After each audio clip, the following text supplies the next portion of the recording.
मङ्गलं भगवान् वीरो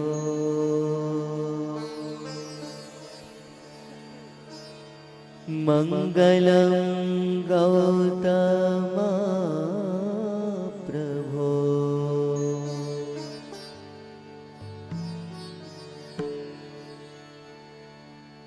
मङ्गलं स्थूले भद्राद्या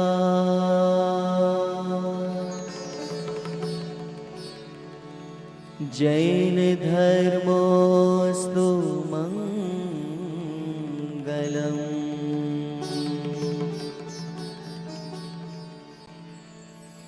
जैन धर्मोऽस्तु मंगलम।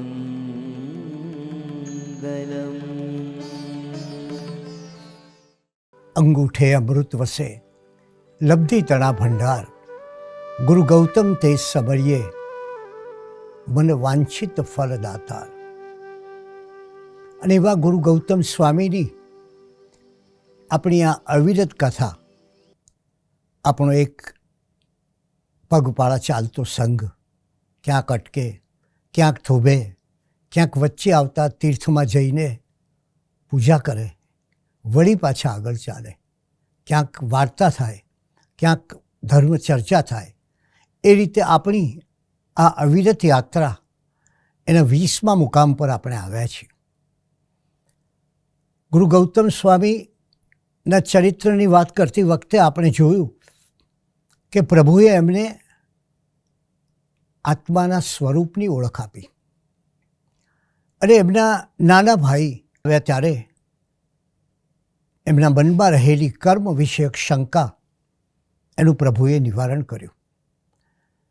આત્મા વિશે આપણે બહુ નિરાતે સઘળું જોયું અને એનું કારણ એ કે જૈન ધર્મના મર્મને જાણવો હોય તો એ પહેલાં આત્માનો ધર્મ છે, આત્માને ઓળખવો પડે.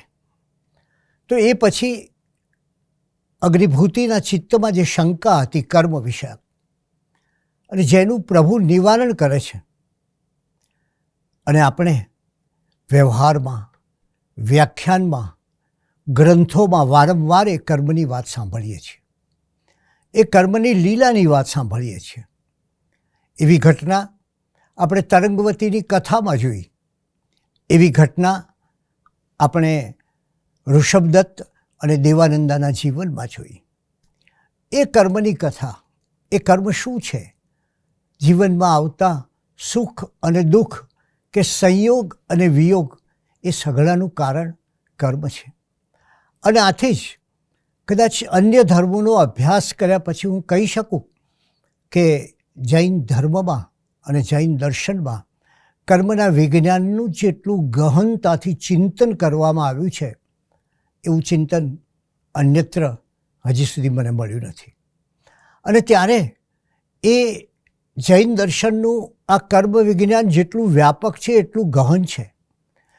અને એણે કરેલી કર્મની વ્યાખ્યા સાવ સીધી સાદી છે. એ કહે છે જીવ દ્વારા જે કરાય તે કર્મ છે, માણસ જે કરે તે કર્મ છે.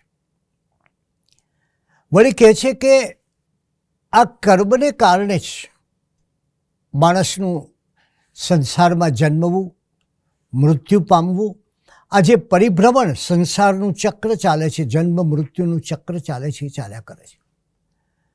અને એથી વધુ વ્યક્તિના જીવનમાં જે પરિસ્થિતિ સર્જાય છે, ક્યાંક આનંદની, ક્યાંક દુઃખની, ક્યાંક સિદ્ધિની તો ક્યાંક નિષ્ફળતાની, ક્યાંક ઉત્સાહની તો ક્યાંક હતાશાની, એ સંસારી જીવોના સુખ દુઃખ, સંયોગ વિયોગ, અનુકૂળતા પ્રતિકૂળતા આદિ વિભિન્ન સ્થિતિના નિર્માણમાં જૈન દર્શન ઈશ્વરને કે અદૃશ્ય શક્તિને કારણ નથી માનતું.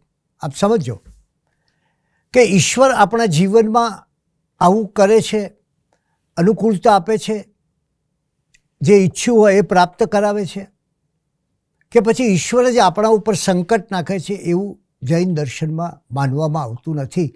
એટલે કે જૈન દર્શન એ ઈશ્વર કે કોઈ અદૃશ્ય શક્તિને કારણે આ મુશ્કેલીઓ જીવનમાં આવે છે એમ માનતું નથી, પરંતુ જીવનમાં આવતી તમામ મુશ્કેલીઓના પાયામાં કર્મ છે.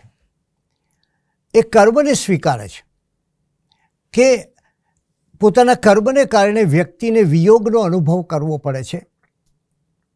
પોતાના પૂર્વ કર્મને કારણે વ્યક્તિને સંયોગનો અનુભવ પ્રાપ્ત થાય છે. આ કર્મની જે આખી લીલા છે એને દર્શાવતા સંક્ષેપમાં કહીએ તો આત્માના શુદ્ધ સ્વરૂપના અનુભવમાં અનંત આત્મગુણો કે અનંત શક્તિઓના પ્રગટીકરણમાં જે બાધક બને છે, આત્મામાં જેનું પ્રગટીકરણ થવામાં અવરોધરૂપ થાય છે, પણ આત્માના મૂળ સ્વરૂપને પ્રગટ કરવામાં સીધી સાદી ભાષામાં કહીએ તો કોણ અવરોધરૂપ થાય છે? એ કર્મ થાય છે. અને પરિણામે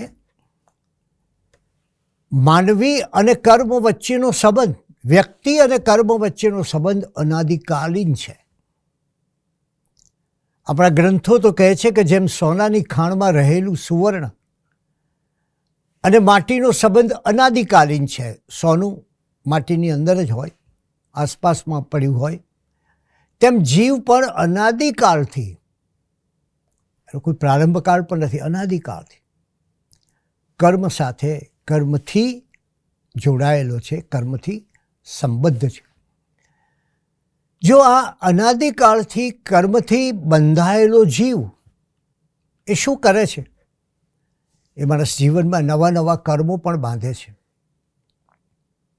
અર્થાત શાસ્ત્રીય ભાષામાં કહીએ તો નવા કર્મોનો બંધ કર્યા કરે છે અને જૂના કર્મો ઉદયમાં આવીને ભોગવતા જાય છે અને નવા કર્મો બંધાતા જાય છે.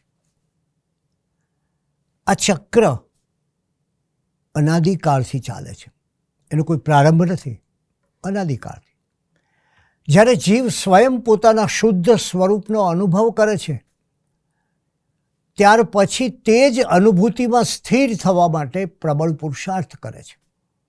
અને ત્યારે આવું થાય ત્યારે શુદ્ધ સ્વરૂપનો અનુભવ અને શુદ્ધ સ્વરૂપમાં સ્થિરતા, આ બે ઘટના બને ત્યારે, અને એને સ્થિરતા માટેનો પુરુષાર્થ, ત્યારે નવા કર્મોનો બંધ ઘટતો જાય છે અને એક સાથે બંધાયેલા સમસ્ત કર્મોનો નાશ થાય છે. અને જ્યારે જીવ કર્મ બંધનથી સંપૂર્ણપણે મુક્ત થાય, કોઈ કર્મનું બંધન ન હોય, તો એ કઈ પરિસ્થિતિ? એ પરિસ્થિતિને આપણે મોક્ષ કે નિર્વાણ કહીએ છીએ. આ રીતે જીવ સાથે, માનવી સાથે, વ્યક્તિ સાથે કર્મનો સંબંધ અનાદિકાલીન હોવા છતાં,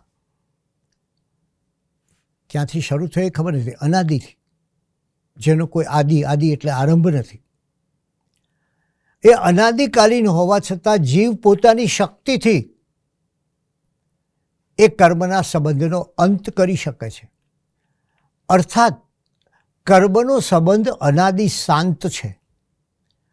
જે જીવોમાં કર્મોનો પૂર્ણતઃ અંત કરવાનો અર્થાત મોક્ષ પ્રાપ્તિની યોગ્યતા છે, તે જીવને શું કહેવામાં આવે છે?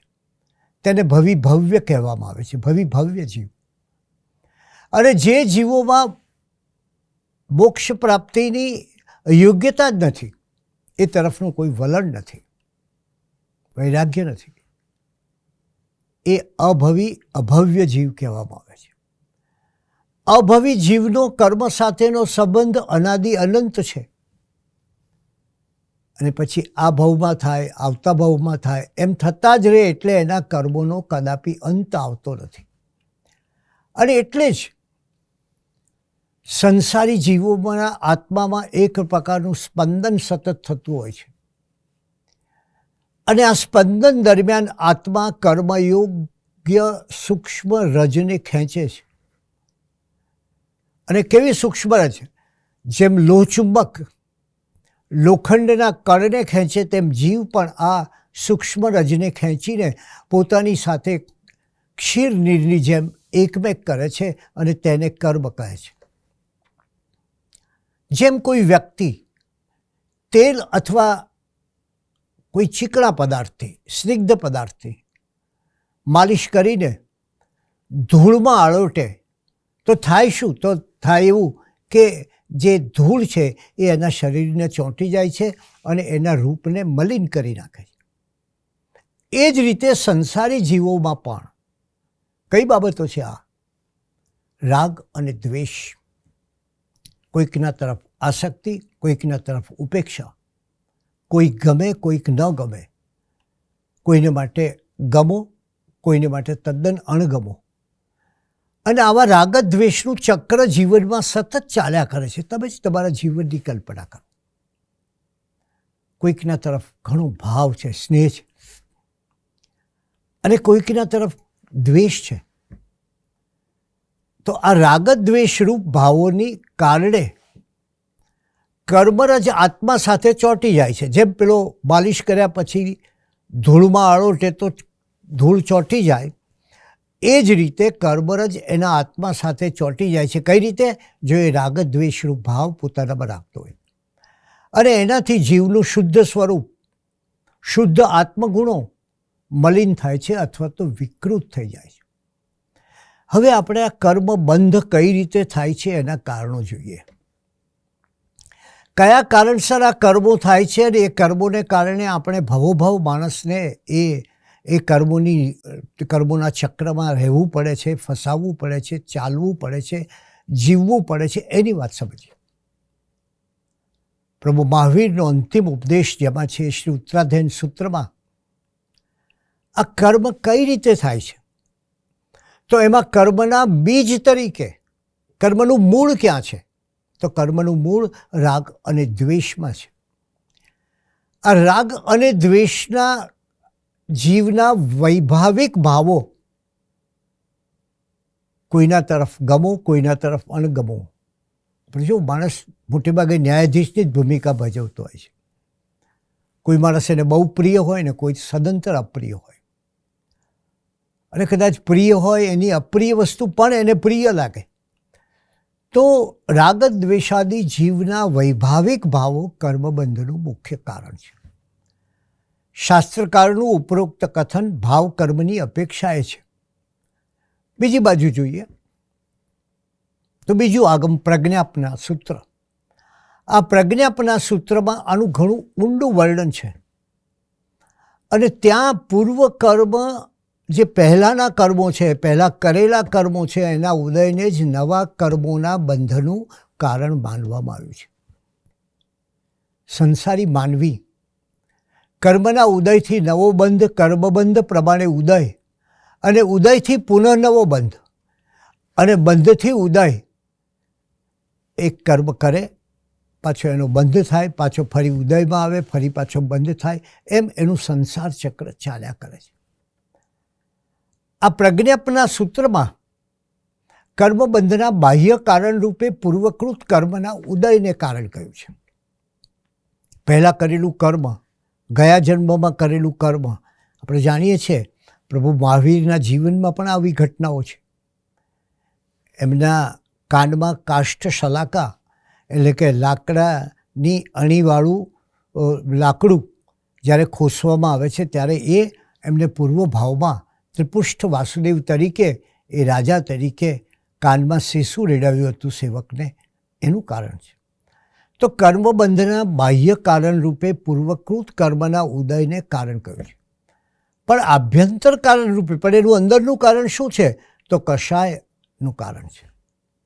આમ જીવ રાગદ્વેષ અથવા ક્રોધ, માન, માયા અને લોભ. ક્રોધ, ગુસ્સો, માણસ કદાચ આજના સમયનો સૌથી વધારે મોટામાં મોટો કોઈ માનસિક રોગ હોય તો તે ક્રોધ અથવા ગુસ્સો છે. આમ એક અર્થમાં કહીએ તો માણસ ભડકો થઈ ગયો છે. એને સહેજ કંઈક થાય એટલે તરત એનો ગુસ્સો ફાટી નીકળે છે. એમાંથી એને સ્ટ્રેસ થાય, એમાંથી એને પ્રેશર થાય, એમાંથી એને એટેક પણ આવે. તો પહેલી વાત ક્રોધ. બીજી વાત માન. માણસની પ્રસિદ્ધિ એ સત્તાની હોય, એ ધનની હોય, એ જ્ઞાનની હોય, અને એનો એક અહંકાર. માયા, લાલચ અને લિપ્સામાં માણસ લપેટાતો જાય. અને સૌથી વધારે લોભ. આટલું મળ્યું, હજી આટલું મેળવી લો, હજી આટલું બાકી છે, એમ કરીને માણસ જે દોડતો હોય છે એ લોભ, આ ચાર કષાયયુક્ત, આ ચારે કષાય છે, એ ચારે કષાયયુક્ત આત્મ પરિણામો દ્વારા યોગના માધ્યમથી કર્મ પૂદગલોને ગ્રહણ કરે છે. અર્થાત કષાય અને યોગ કર્મબંધના મુખ્ય કારણ બને છે. પૂજ્ય દેવેન્દ્ર સુરી મહારાજે કર્મગ્રંથમાં કર્મ બંધના કારણ રૂપે દરેક વ્યક્તિએ જુદા જુદા કારણો બતાવ્યા છે. મિથ્યાત્વ દેવેન્દ્ર સુરી મહારાજ કહે છે, અવ્રત, પ્રમાદ, કષાય અને યોગ એ પાંચનું ગ્રહણ કહ્યું છે. આમ કોઈ પરંપરામાં મિથ્યાત્વ, અવ્રત, કષાય અને યોગ એ ચારનું કથન પણ મળે છે. આ રીતે કર્મબંધના કારણો એ ચાર છે કે પાંચ છે કે કયા છે એની સંખ્યામાં ભિન્નતા છે, પણ તાત્વિક દ્રષ્ટિએ એમાં કોઈ ભેદ નથી. એનું કારણ એ છે કે વાસ્તવિક રીતે મિથ્યાત્વ, અવ્રત કે પ્રમાદ કષાયની અંતર્ગત આવી જાય છે. અને સંક્ષેપમાં કષાય અને યોગ એ બે કર્મબંધના કારણ બને છે. અને વિસ્તારથી મિથ્યાત્વ કહીએ, અવ્રત કહીએ, પ્રમાદ કહીએ, કષાય કહીએ અને યોગ કહીએ. આ ઉપરાંત આઠેક કર્મબંધના વિશેષ કારણો અલગ અલગ કયા છે. 8 પ્રકારના કર્મબંધ. પહેલું જ્ઞાનાવરણીય કર્મબંધ. એના કારણો શું?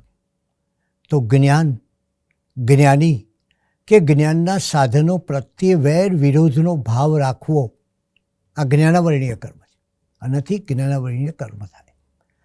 તેમની ટીકા કે નિંદા કરવી, એ જ્ઞાન પાસેથી તમને ઘણું મળ્યું હોય, એ ગ્રંથો પાસેથી તમને મળ્યું, એ શાસ્ત્રકારો પાસેથી મળ્યું, એ મહાત્માઓ પાસેથી મળ્યું, એ આચાર્ય મહારાજ પાસેથી મળ્યું.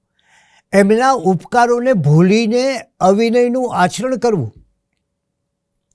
એમની સાથે દ્વેષ બુદ્ધિ તથા વિખવાદ કરવો, જેની પાસેથી જ્ઞાન પ્રાપ્ત કર્યું હોય તેનું નામ છુપાવવું, જ્ઞાન બીજાનું હોય અને પોતાના નામે ચડાવી દેવું, પુસ્તક બીજાનું હોય અને પોતાનું નામ ઉપર મૂકીને પુસ્તકની અંદર ક્યાંક એનો નાનો ઉલ્લેખ કરે, બસ. તો જ્ઞાન બીજાનું, મહેનત બીજાની, પરિશ્રમ બીજાનો, વિદ્યોપાસના બીજાની અને નામ ટાઇટલ ઉપર પોતાનું.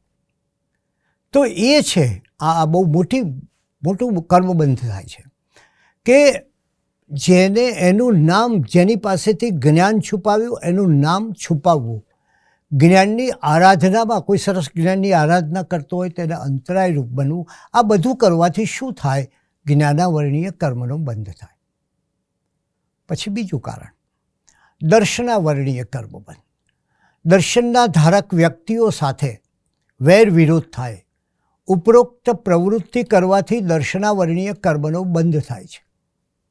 ત્રીજું વેદનીય કર્મબંધ.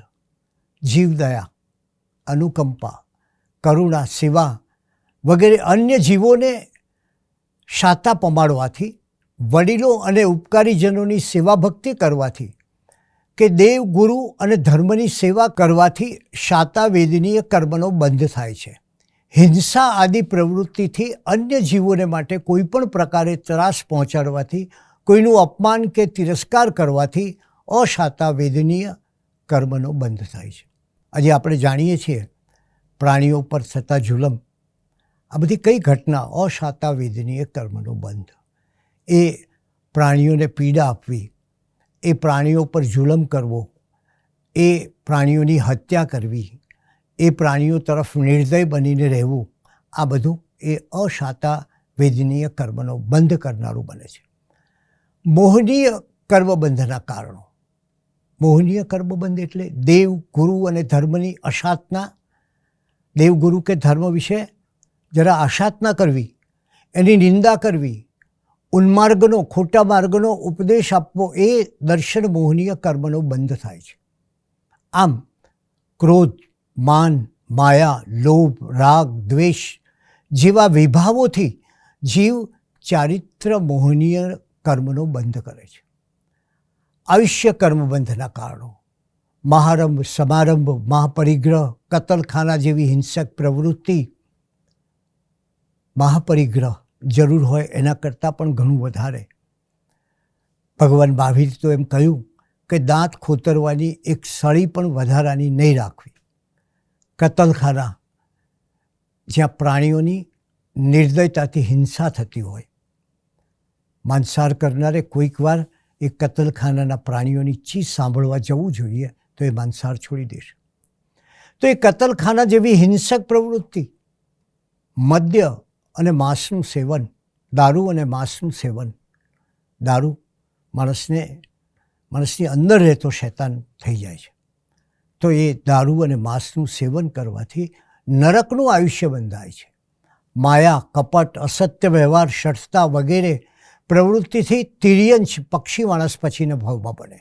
જેને માયા કરી હોય, અસત્ય વ્યવહાર કર્યો હોય, શઠતા કરી હોય, એ તિર્યંશનું આયુષ્ય બંધાય છે. અને એની સામે પ્રકૃતિની સરળતા, ભદ્રિકતા, સરળ પ્રકૃતિ, સાહજિક આપણે જોયું ને ગૌતમ સ્વામીમાં કેવી સરળતા હતી, એવી સરળતા, ભદ્રિકતા, અનુકંપા ભાવ, બીજાને માટે અનુકંપાનો ભાવ, નમ્રતા આદિ સદગુણોથી મનુષ્યનું આયુષ્ય બંધાય છે. તપ, ત્યાગ, વ્રત પાલન, બાળ તપ કે અકામ નિર્જરાથી દેવાયુષ્ય બંધાય છે.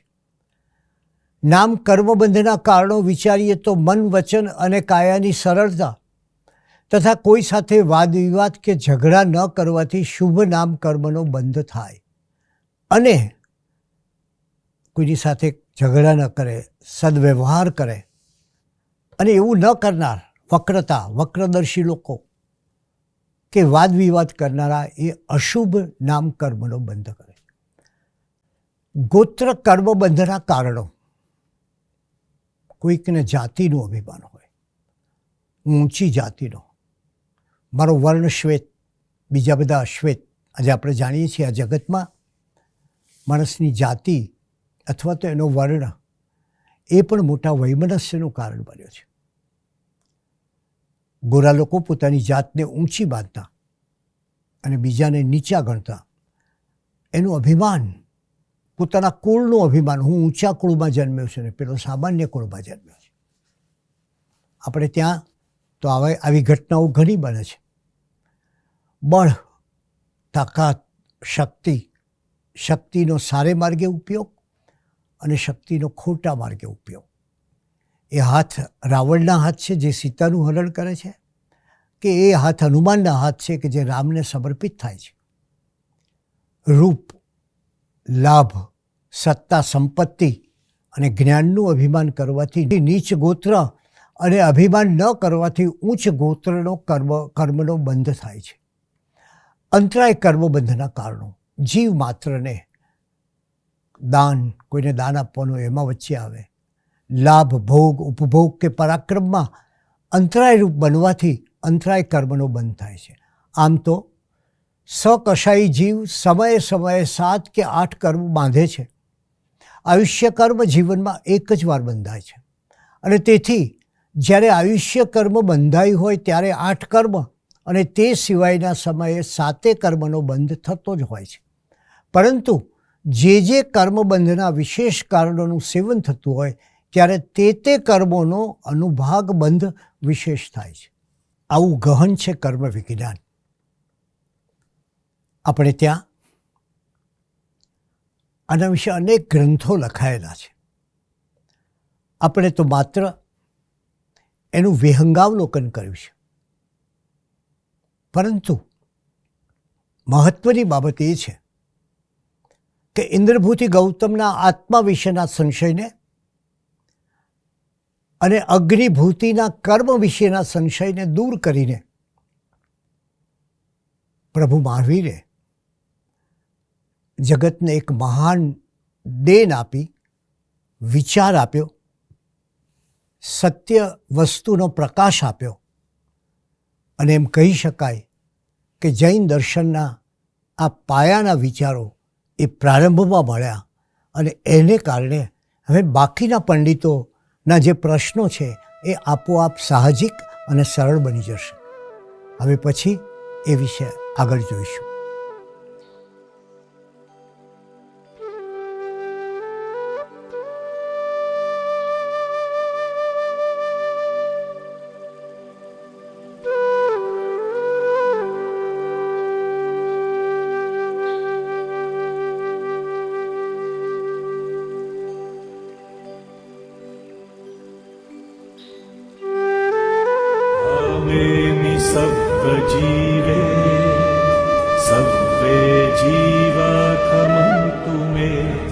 वृत्ति में सर्वभूतेषु